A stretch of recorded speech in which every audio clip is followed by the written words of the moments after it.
Bueno, vamos a continuar con el tercer plano de evaluación semiológica que plantea Henry A., que es la semiología del sistema permanente de la personalidad o patologías del yo.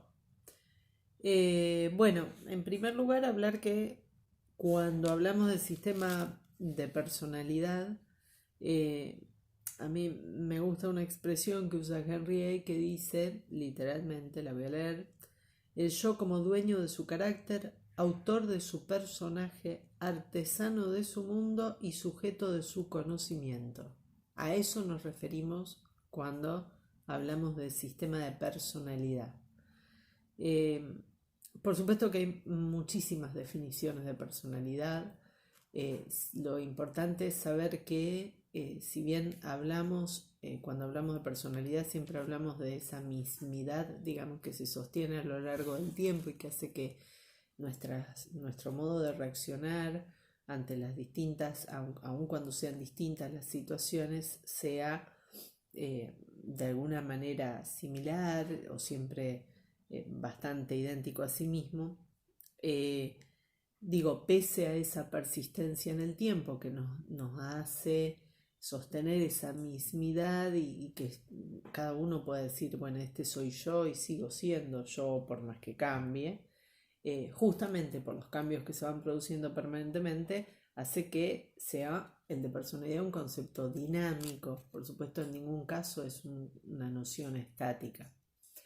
Dicho esto, cuando evaluamos el campo de la personalidad, lo vamos a evaluar haciendo un corte longitudinal. Recuerdan que cuando hablábamos al principio de el ser consciente, decíamos Henry A.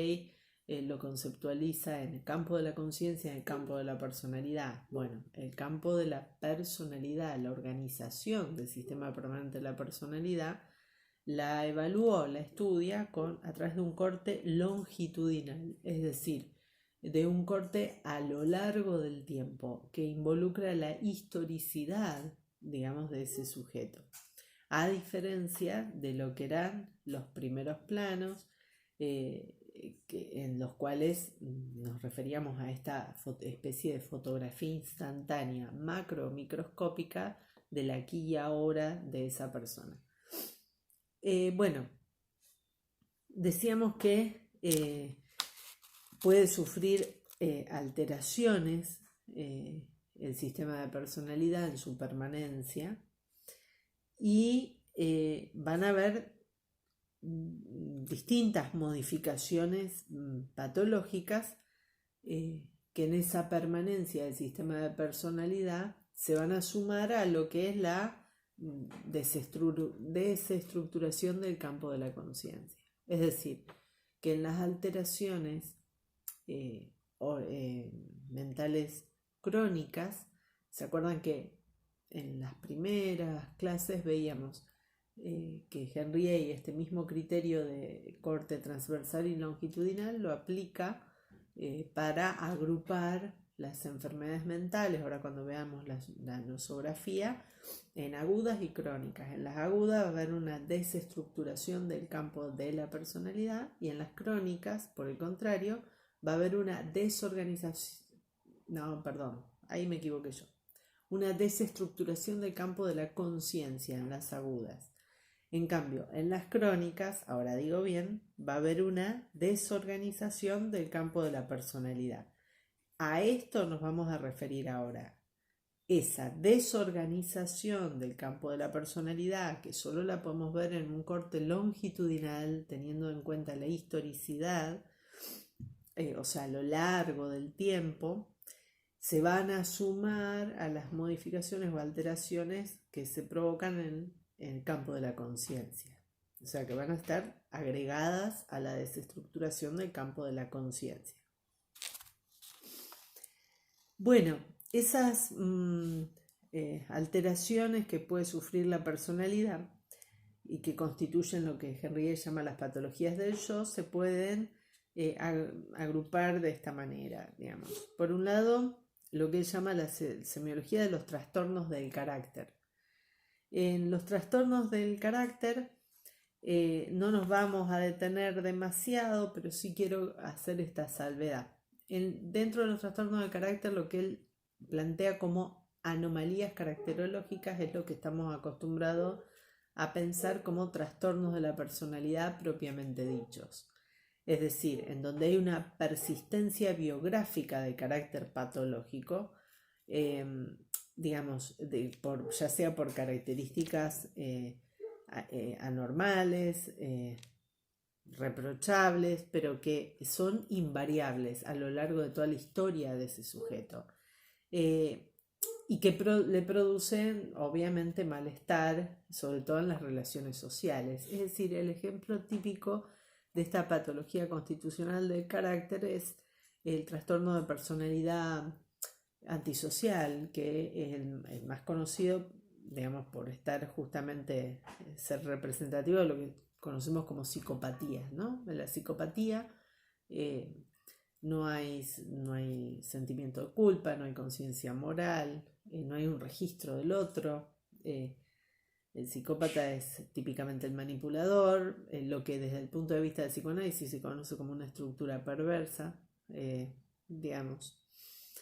Bueno, que en la nosografía psiquiátrica actual o en los nomencladores como el DSM, o sea, el Manual Diagnóstico y Estadístico de las Enfermedades Mentales, y el CIE-10, es decir, la Clasificación Internacional de Enfermedades, en cualquiera de sus versiones, se conocen en esos nomencladores actuales como trastornos de la personalidad. Hay distintos trastornos de personalidad dependiente, trastorno de personalidad obsesiva, que no es lo mismo que el trastorno obsesivo compulsivo, trastorno narcisista de la personalidad, trastorno de personalidad antisocial, bueno, etc.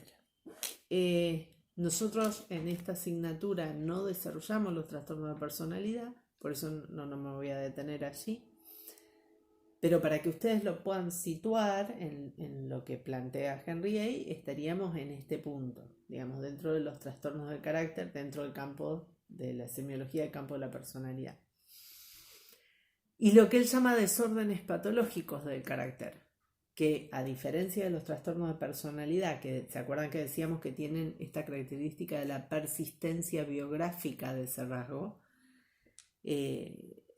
tienen los desórdenes patológicos la particularidad de ser profundas modificaciones en cuanto al rasgo de carácter. Es decir, que el carácter sufre una auténtica transformación, es decir, algo que contrasta con lo que es la biografía de esa persona, con lo que fueron las constantes del carácter de ese sujeto. Hay un contraste muy grande en un momento determinado y normalmente se suelen presentar, digamos, al inicio de la metamorfosis, digamos, que se sufren en los trastornos esquizofrénicos o demenciales.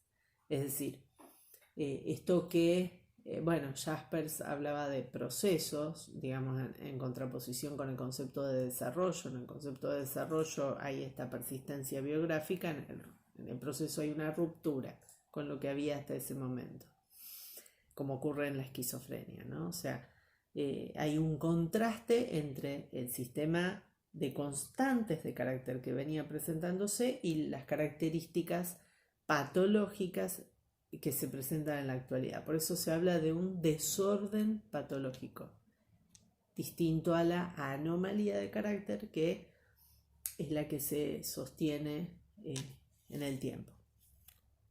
Bueno, ese es el primer grupo de trastornos del carácter. Luego hablamos de la semiología de los conflictos intrapsíquicos de la persona, o lo que Henriet llama el yo neurótico. No me voy a detener mucho acá porque ustedes el yo neurótico lo ven a lo largo de toda la carrera, digamos, particularmente hablan de neurosis. Básicamente el problema básico de la existencia, digamos, de ser uno mismo. Esto de el yo soy yo, digamos, para el neurótico, por las identificaciones o los conflictos intrapsíquicos que le representan las identificaciones hacen que esté en permanente conflicto consigo mismo y por lo tanto con los demás. Es decir, esos conflictos intrapsíquicos no le permiten vincularse satisfactoriamente y tampoco dejar de experimentar angustia de forma permanente, con lo cual todos los síntomas adyacentes que ya conocemos. Estoy viendo qué cosas destacables. No, bueno, nada más, muy poco, porque insisto, es el tema que más ven en toda la carrera. Prefiero detenerme en psicosis. Acá Henry agrupa en fobia, trastornos obsesivos e histeria, porque tenemos que contextualizar, ¿no? En el siglo pasado, de la misma forma en que la psiquiatría clásica, digamos, lo venía trabajando, del mismo modo que también Freud habla de neurosis en tanto a fobias, obsesiones, neurosis obsesiva, histeria de conversión, etc. No serían los términos en los que hoy encontraríamos en el DSM, en el CIE. La palabra neurosis, digamos, no aparece en los nomencladores actuales. Entonces, por ahí, si bien ya vamos a ver en otro video, digamos, algunas apreciaciones en relación a esto, si bien no lo que tenemos que para hacer en relación al DSM son críticas más que cualquier otra cosa, ¿por qué los incluimos? ¿O por qué ustedes necesitan conocer cómo las denominaciones actuales, más allá del enfoque que tengan para su práctica clínica? Porque es lo que rige hoy en día a nivel internacional. Entonces podemos hacer todas las críticas que creamos convenientes, pero hay que conocerlo, pues si no van a estar al margen de poder mantener un lenguaje, una interacción incluso con colegas de otras disciplinas o con colegas de la misma disciplina de otros lugares del mundo. Bueno, eso en cuanto a neurosis. Entonces el yo neurótico que está digamos, en este conflicto permanente intrapsíquico y con sus vínculos. La semiología de la alienación de la persona, o yo psicótico o yo delirante. En este caso, así como digamos, en la semiología del yo neurótico, hablábamos de conflictos intrapsíquicos como característica principal, acá es el fallo en la prueba de realidad. Es decir, en el yo psicótico delirante lo que falla es la prueba de realidad.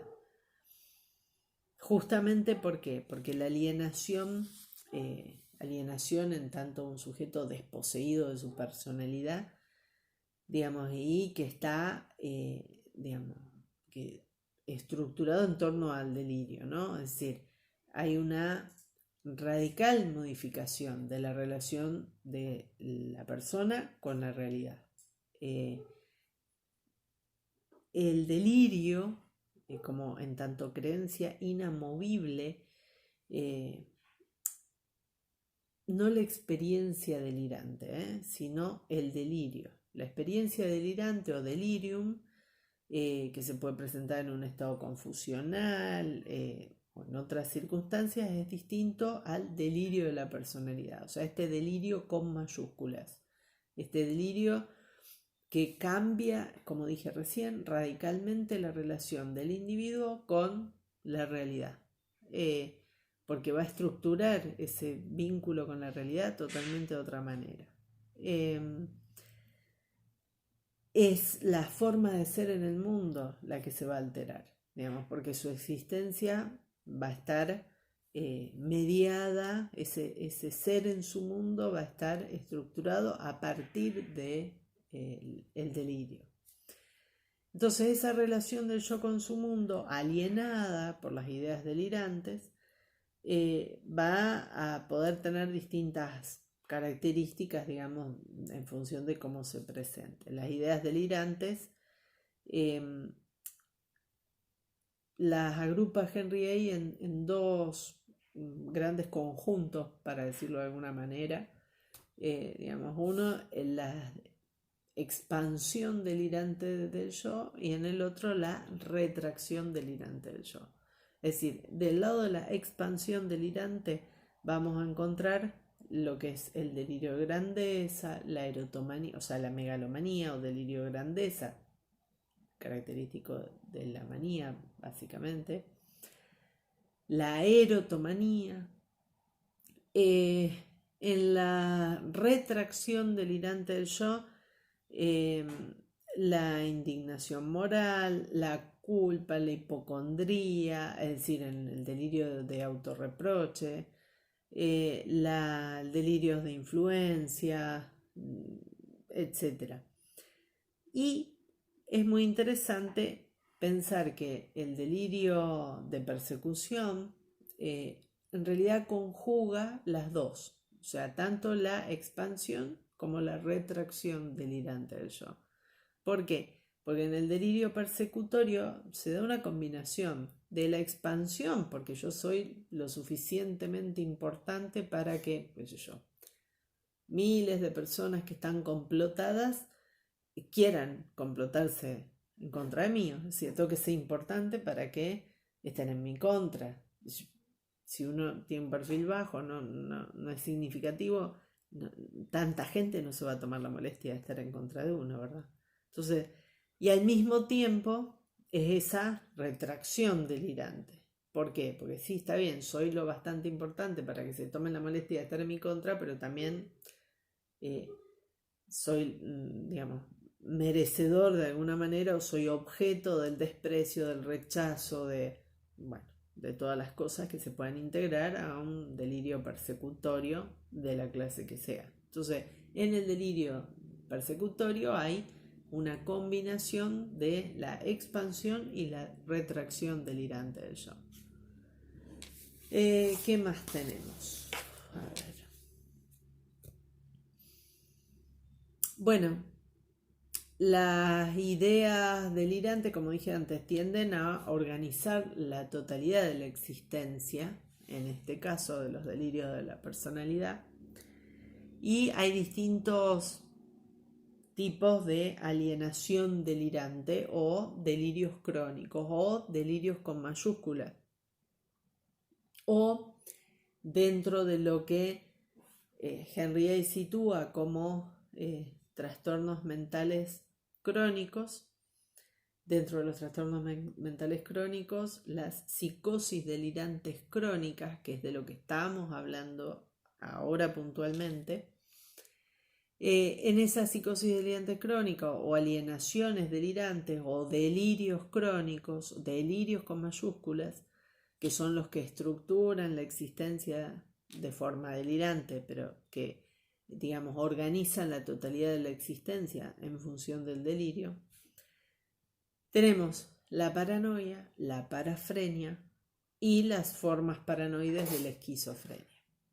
En la paranoia se caracteriza por ser delirios sistematizados, o sea, son personalidades delirantes a través de delirios altamente sistematizados, a tal punto que son plausibles, es decir, que son creíbles, que es muy difícil distinguir si realmente se trata de un delirio o si es algo que en realidad está ocurriendo, porque se conserva la claridad y el orden de la vida psíquica. En la paranoia, excepto que justo es como una espiral en donde cada vez que pasa y toca el punto ese del delirio, digamos, se despliega todo esta cuestión delirante, pero que mientras no toque ese aspecto de su vida, el resto del funcionamiento global sigue en marcha, digamos, tiene un funcionamiento normal, entre comillas, excepto por el punto del delirio, que es altamente sistematizado y que por lo tanto también es más difícil de percibir a simple vista. Es decir, en ese sentido, bueno, tenemos delirios erotomaníacos, delirios de celos, de reivindicación, delirios de persecución, los típicos, delirio de influencia, delirio querellante. Pueden haber una o varias ideas o creencias delirantes que son axiales, digamos, en la vida de esa persona. Por otro lado, tenemos los delirios de imaginación, delirios fantásticos o parafrenias. Vuelvo, dijimos que en estos delirios tenemos paranoia, que son los altamente sistematizados, las parafrenias y las formas paranoides de la esquizofrenia. Ahora estamos hablando de las parafrenias. Parafrenias o delirios fantásticos. Hay una proliferación imaginativa, más que nada. Fabulaciones, ¿se acuerdan cuando hablábamos de las fabulaciones y de las paramnesias? Falsos recuerdos asociados a veces a recuerdos auténticos, por eso lo de las paramnesias también. Y básicamente es una concepción fantástica del mundo. Y obviamente que es más fácil, fácilmente reconocible este tipo de delirio justamente por el contenido fantástico. Y finalmente los delirios autísticos o formas paranoides de la esquizofrenia, es el delirio esquizofrénico. Este tipo de delirio donde hay una alienación de la persona y de su mundo, digamos, porque organiza el mundo de forma autística, pero ya lo van a ver cuando vean psicopatología de los trastornos esquizofrénicos, que el delirio autístico en realidad, que lo verán en psicoanálisis también, es restitutivo. ¿En qué sentido? Que es un síntoma o es el polo positivo, productivo de la enfermedad, cuando en realidad el trastorno fundamental en los trastornos esquizofrénicos, vayan sabiéndolo, es la escisión del yo, o la fragmentación de la personalidad, o la disociación de la personalidad. Esa disociación o escisión del yo, de alguna manera se ve, digamos, el trastorno fundamental, el polo deficitario, y luego en el polo llamado productivo, de alguna manera, aparece esta cuestión del delirio autístico, del que estamos hablando ahora, como un modo de poder reconstruir los vínculos con la realidad. ¿Se acuerdan que decíamos que falla la prueba de realidad y que está radicalmente alterada la relación del sujeto con su mundo, de su forma de ser en el mundo? Bueno, el delirio le permite volver a vincularse con el mundo, aunque sea de esta manera delirante, pero es un modo de poder seguir existiendo pese a esa ruptura, a esa discontinuidad que hay en relación a lo biográfico. Esta forma de alienación se caracteriza por la impenetrabilidad, por ser caótica, por lo disociativo que decíamos de la personalidad, y es la forma más profunda de ser delirante, digamos, ¿no? En ese sentido, el delirio paranoide de la esquizofrenia, a diferencia de la paranoia que veíamos hace un momento, que dijimos, la paranoia es altamente sistematizada, es un delirio muy sistematizado. La forma paranoide de la esquizofrenia, por el contrario, no es para nada sistematizado. O sea, por eso es que también es mucho más fácil de detectar o de reconocer en el discurso, digamos, ¿no? Porque no tiene esa coherencia interna dentro del propio delirio, que lo hacía plausible en la paranoia. Bien, bueno, finalmente, vuelvo a recapitular, veníamos hablando de los trastornos de carácter, después hablamos de las alteraciones del yo neurótico, que fundamentalmente está dada por los conflictos intrapsíquicos. el yo psicótico o delirante, donde falla la prueba de realidad. Y ahora vamos a hablar del sistema racional de la personalidad, o sea, la patología del sistema racional o yo demencial, en donde lo que podemos encontrar es una pérdida de la razón. Es lo que uno típicamente dice, bueno, ha perdido la razón, en el yo demencial.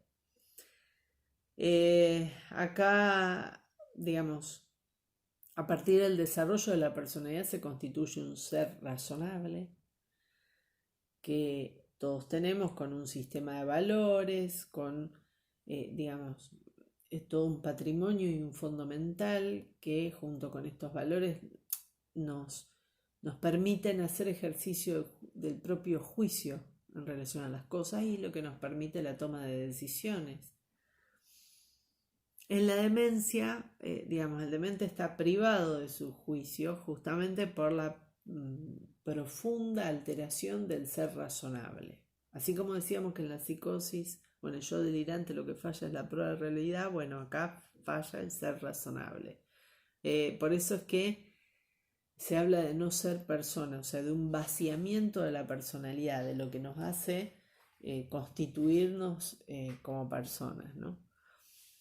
Decíamos entonces que hay una alteración muy profunda del fondo mental y del patrimonio intelectual. Cuando hablamos de fondo mental hablamos de las operaciones intelectuales, hablamos de las actividades sintéticas, digamos, necesarias para el ejercicio del pensamiento en términos generales. Entonces, ese fondo mental está alterado, trastornado. Es decir, hay una alteración, cuando digo del fondo mental, de los procesos psicológicos básicos, la atención, la memoria, los procesos cognitivos en general, la conceptualización, el pensamiento categorial, todo esto está afectado. Por el otro lado, hablábamos también del patrimonio mental. En el patrimonio mental hablamos de sistema de valores lógicos, el capital intelectual. Vamos a plantearlo en esos términos, el capital intelectual de la persona. Todo esto hace que se altere, que esa alteración del patrimonio mental implique una pérdida de la autocrítica, es decir, una pérdida, ¿cómo decirlo? Se pierde el insight, es decir, no hay conciencia de enfermedad, no hay un insight, un darse cuenta. El insight llega a un punto en el que se vuelve nulo, digamos, ¿no? Hay distintos grados de insight, de darse cuenta de enfermedad. En el caso de la demencia se pierde, entonces hablamos de una inconsciencia de enfermedad. Por eso es que el demente va a tratar de disimular, digamos, de justificar lo que le pasa, de minimizar los síntomas. En la demencia no suele haber esa capacidad autocrítica. Y la desorganización, otra característica, digamos, de este trastorno del patrimonio mental, es la desorganización de las conductas sociales, pero por lo que se conoce como decadencia demencial, es decir, la desestructuración del sistema de valores lógicos y éticos también, que son los que hacen funcionar nuestros circuitos inhibitorios de alguna manera, ¿no? En cuanto a la conducta. Por eso es que muchas veces, sobre todo en las demencias asociadas a la adultez mayor, que no es sinónimo de vejez, pero digo, en algunos procesos demenciales vemos en adultos mayores que los padecen, qué sé yo, con conductas exhibicionistas o agresivas, es decir, la liberación de todo este tipo de impulsos porque ya no media la cuestión ética y moral en base al sistema de creencias, a los valores, a ese patrimonio mental, digamos, que que nos hace actuar o comportarnos socialmente de una manera determinada. Hay una destrucción irreversible de esos valores lógicos, éticos, y por lo tanto se pierde el control de las disciplinas sociales, digamos, éticas e intelectuales. Entonces, yo delirante, yo neurótico, yo demencial, serían los tres grandes grupos sobre los cuales más nos vamos a enfocar en relación a los trastornos que vemos como grandes alteraciones mentales y las trastornos del carácter que vimos al principio, las anomalías y los desórdenes del carácter. Finalmente, habla Henriet de, cuando evalúa este tercer plano de evaluación semiológica, de las agenesias de la personalidad. En la demencia dijimos que se pierden capacidades cognitivas, capacidades mentales y cerebrales superiores que se habían adquirido y se pierden en un momento determinado esas facultades. En las oligofrenias, por lo contrario, no se llegan a desarrollar esas facultades. Las agenesias, agénesis, lo que no se genera, no se origina.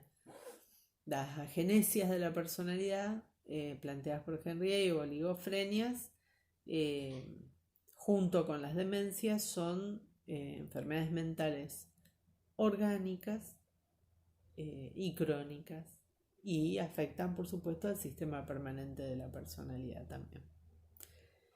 Bueno,